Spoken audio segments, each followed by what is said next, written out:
దేవా, మీరు తప్ప నాకెవరున్నారయ్యా? నా దిక్కు నీవే కదా, నా ఆధారం నీవే కదా, నీవున్నావనే ధైర్యంతోనే కదయ్యా నేను బ్రతుకుతుంది. నువ్వు ముఖం చాటేస్తే నేను ఎట్లా బ్రతకగలనయ్యా? నా ప్రార్థనకు నువ్వు జవాబు ఇవ్వకపోతే ఎలా ఈ భూమి మీద నేను మనగలనయ్యా? నిన్నొక్కడిని ఆధారం చేసుకుని బ్రతుకుతున్నా.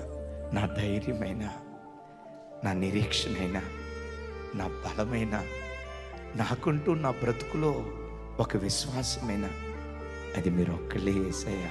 మీరు ముఖం చాటిస్తే నేను తట్టుకోలేనయ్యా, నేను తట్టుకోలేను. నేను నమ్ముకొని నిన్ను ఆధారం చేసుకుని బ్రతుకుతున్న వాడినయ్యా.